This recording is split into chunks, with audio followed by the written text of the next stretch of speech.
বেনিয়াট কলিকাতা বেনিয়াটোলা সাধারণ হরিসভা থেকে উত্তর কলকাতার প্রদীপ কুমার দা। আজকে উল্টো রথ, আজকে হচ্ছে 16ই জুলাই। একটু আগে আমাদের এই রথ সকলকে নিয়ে পল্লী পরিক্রমা করে এলো। তার প্রধান দায়িত্বে ছিলেন সাগরনাথ দা। যদিও আমরা একটু বৈকালের শেষের দিকে আর কি আলো থাকতে থাকতে পল্লীটা পরিক্রমা করে এলাম।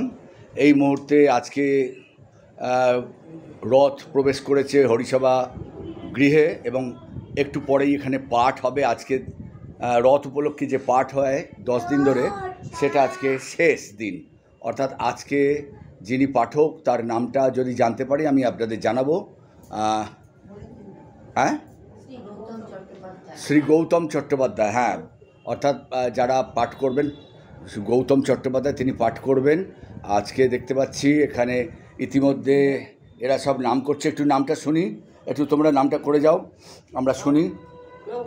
রেডি রেডি করো। আমরা দেখতে পাচ্ছি গলা ছেড়ে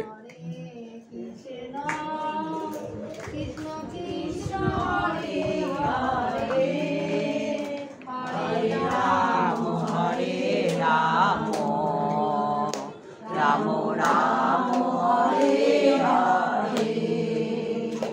Hare Krishna, Hare Krishna, Krishna Krishna, Hare Hare, Hare Rama, Hare Rama, Rama Rama, Hare Hare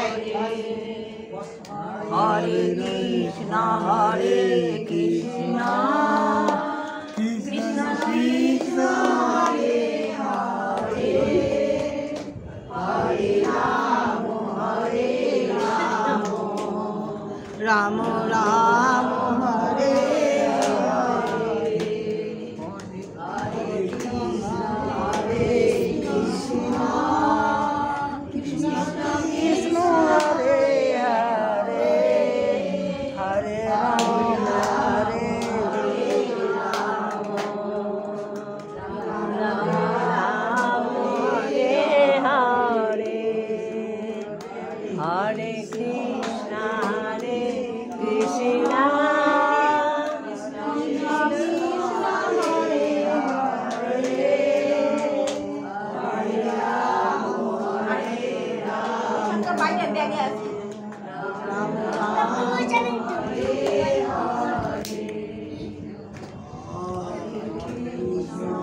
অর্থাৎ হরিসভা গৃহে যারা রেগুলার পাঠ শুনতে আসেন তাদের মধ্যে অনেকে আছেন, অনেকে একটু আগে আগে আসেন, মনের মধ্যে ধ্যান জপ করেন এই ঠাকুরের সামনে। হ্যাঁ, যদিও জগন্নাথ বলরাম সুভদ্রা এই একদম যাকে বলে রথের দোতলায় রয়েছে। দেখি একটু আলোটা ছাড়ো তো, কে ছাড়ো হচ্ছে, আলোটা ছাড়ুন দিদি, সরে যান। এই দেখতে পাচ্ছেন বোধহয় আপনারা, আমারই ছাড়ো পড়ছে নাকি না, এই দেখতে পাচ্ছি একটু, যাই হোক একটু অন্ধকারে চলে গেছে জগন্নাথ বলরাম সুভদ্রা। উপরে দেখতে পাচ্ছি এরা এখানে অপেক্ষারত, তারা মায়েরা, বৌদিরা, মাসিমারা সব অপেক্ষারত। কিছুক্ষণের মধ্যেই পাঠক আসবেন। একটু আগে পাঠকের নাম বলেছি এবং তিনি এসে পাঠ শুরু করলে আবার জমজমাট ভিড়। যদিও আজকে উল্টো রথ ইতিমধ্যে হয়ে গিয়ে রথ প্রবেশ করেছে হরিসভা যেখানে পাঠ হয়, সেই পাঠের বেদির পাশে রয়েছে। আজকের মতো এবছরের মতো আমাদের অনুষ্ঠান এবারে রথ উপলক্ষে শেষ হবে। আবার পরবর্তী অনুষ্ঠানে আপনারা লক্ষ্য করুন 133 বছরের এই প্রাচীন আমাদের এই হরিসভা।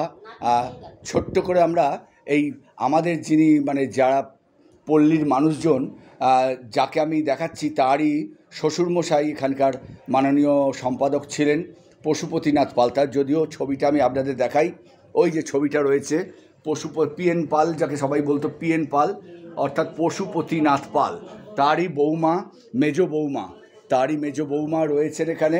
আমরা সেই পূর্ব দিনের কিছুটা কথা চট করে শুনে নিই, ছোট্ট করে শুনে নিই। এটা ধরো মুখের সামনে, এটা মুখের সামনে, এইদিকে হ্যাঁ বলো। পুষ্পপাল, শ্রীমতী পুষ্পপাল। আমি শ্রীমতী পুষ্পপাল। একটু জোরে বলবে। হ্যাঁ, আমি শ্রীমতী পুষ্পপাল। আস্তে, একটু আস্তে। এই সভা, এই ধর্মীয় সভাগৃহে যারা উপস্থিত হয়েছে প্রত্যেককেই আমার প্রণাম। আর মহাপ্রভুকে, শ্রীকৃষ্ণকে, রামসীতা সকলকে প্রণাম জানাই। আমি তো প্রথম থেকেই শুনে আসছি এই হরিসভার কথা। আমার শ্বশুরমশাই, যার শ্বশুরমশাই প্রত্যেকেই এর সঙ্গে জড়িত ছিলেন এবং জীবনের শেষ দিন পর্যন্ত তারা এই হরিসভায় এসেছেন। শীত, গ্রীষ্ম, বর্ষা মানে উপেক্ষা করে তারা সবসময় চলে আসতেন। কেননা আমাদের এই হরিসভা আমাদের সমস্ত পল্লীবাসীর সংসার স্থাপদগ্ধ প্রত্যেকটি পুরুষ, প্রত্যেকটি মহিলার এটা একটা শান্তির কেন্দ্র। এখানে এসে তারা কিছু দিনের শেষে কিছুক্ষণের জন্য হলো মনে শান্তি পেয়ে বাড়ি ফিরে যান, যেটা তাদের আগামী দিনের বাঁচার রসদ। এইরকম একটি মানে গৃহেতে, হরিসভার গৃহেতে, এটা আমাদের কাছে একটা তীর্থভূমি স্বরূপ।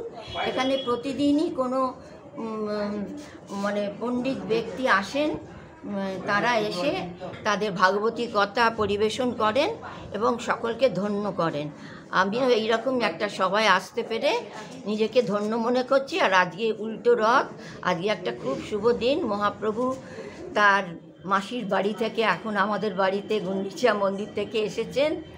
এখন আমরা সকলেই তাকে দেখে তৃপ্ত, আনন্দিত এবং আমরা ভাগবতী কথা শুনবার জন্য অপেক্ষায় আছি। ধন্যবাদ। দেখতে পাচ্ছেন এই আস্তে আস্তে যাকে আমার মাননীয় সম্পাদক, তিনি কাজে ব্যস্ত রয়েছেন, এই হচ্ছে সাগরনাথ দা। আবার আগামী বছরের জন্য তিনি আহ্বান জানিয়ে রাখছেন। এই যে আগামী বছরের জন্য তিনি আহ্বান জানিয়ে রাখছেন ৬২তম রথযাত্রা উৎসব।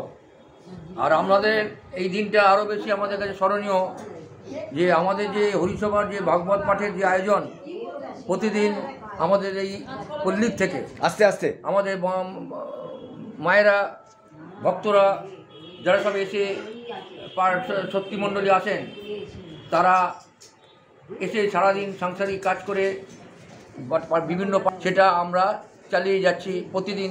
কোনো দিন আমাদের এখানে অবকাশ হয় না কো।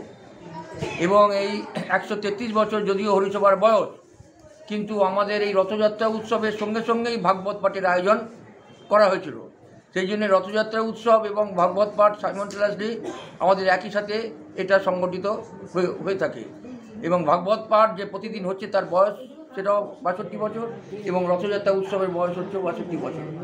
এবং এবছরও আমরা সমারোহে আমার রথযাত্রা উৎসবটা সম্বন্ধে দ্বিমত ছিল, অর্থাৎ উল্টো রথ উৎকলবাসীরা করেছে সোমবার দিন, আমরা